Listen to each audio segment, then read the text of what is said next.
feel like for me, it feels seamless because you prepared for so long, but it's just like you guys prepping for a game.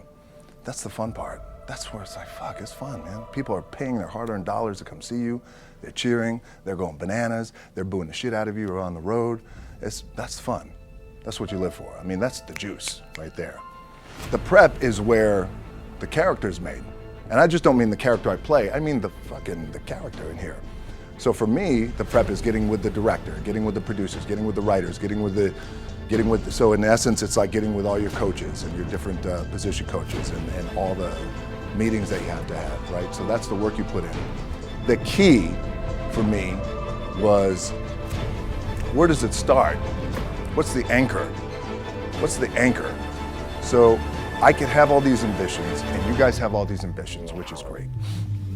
It's important. I'll play this role, you'll play that role. I'll execute this thing and it'll come out this summer. You guys will execute this thing during the summer, right, when it's time to really put in a lot more work.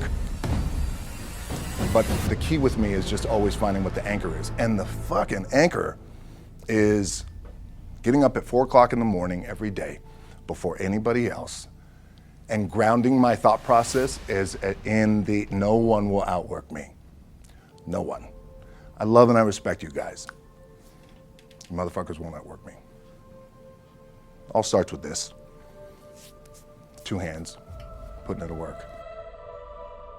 Anchor for me has always been the work in terms of the weight room training. So when I first started wrestling, I was 6 years old, rolling on the mats with my dad. My old man, a lot of you guys won't know this. Yeah, Rocky Johnson. My old man was Rocky Johnson. He was the first black WWF at that time. First black WWE tag team champions with Tony Atlas back in 1983. My uncles were wild Samoans. I come from a long line of pro wrestlers. But before the wrestling part happened, I was just in the gym putting in the work. At 6 years old, rolling around on the mats. And finally when I could touch weights at 13, that's what I was doing. But the weight part for me and the gym part has always been, has to be the anchor for me. Because again, it allows me, what's that? Yeah. It allows me to keep everything grounded. But then also, you know, look, I think too, yeah, this is crazy. That's what happens. You get the strength coach in here. I went to Gunner's gym one time. We first moved to LA about a year ago, man. He's like, come here, DJ, look at this thing. He picked this thing up and I was like, God damn, man, what? And there's pulley here and the thing coming out of the fucking garage there. Look at this, it feels good, right? Like, I can't. Yes, it feels good, I can't. Look, boys, your body's your body, right? You're young now, you're balling, everything feels good. You have your little nicks and dings and all that shit. You're gonna have that. You're gonna have your surgeries. Right? We all have it.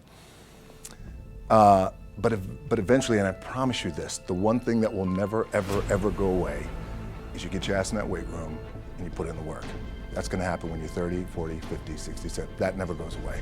You get on the court, you shoot some shots, but you're gonna wind up right back in the weight room, right? Right back in your spot. Film gives me the biggest opportunity to make the biggest impact, global impact. I don't want to make small movies. I love and respect our movie business, but I want to make big movies that do well, and when they do well, it's not the money thing, because we have money, right? Money's good. Money's good, it ebbs and flows. It's the idea that I can impact as many people as possible with a big global movie.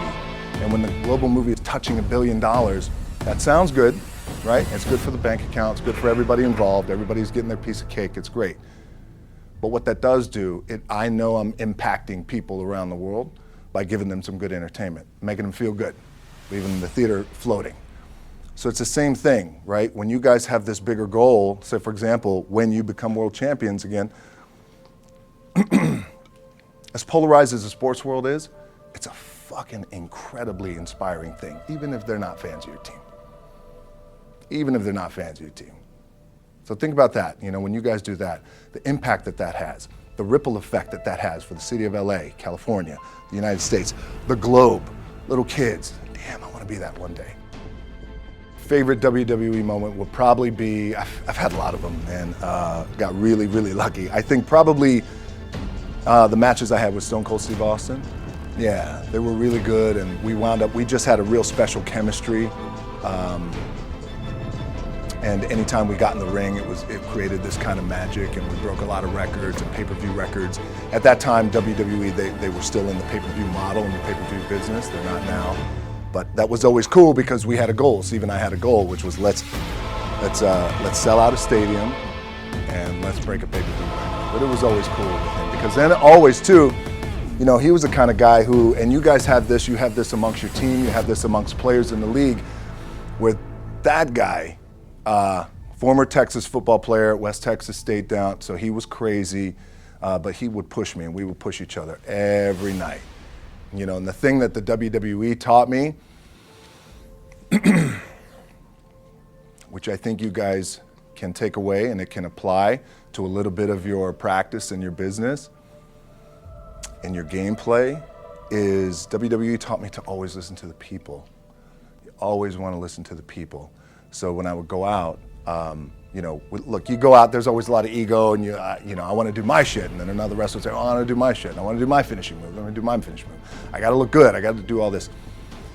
My last match in WWE, I'll share this with you guys too, is that, again, because there's a little bit of takeaway here from all this shit, is I wrestled John Cena, and I went in, I think it was 2013, I went in WWE champion, and we went in MetLife Stadium. We had a record-breaking attendance, which was amazing that night. We accomplished our goal. So I wrestled with John Cena. We had 45 minutes planned for the match. It's nonstop, go, right? So your conditioning is tested. And at that time, I wasn't full-time in WWE. I was just doing these spot matches where I was still shooting G.I. Joe, I think, or Pain and Gain at that time. It was Fast and Furious 6 in London. Had to travel in the ring, get all my ring work in, travel back to shoot Fast and Furious, then back, WWE Raw, doing those shows, the big build up to WrestleMania against John.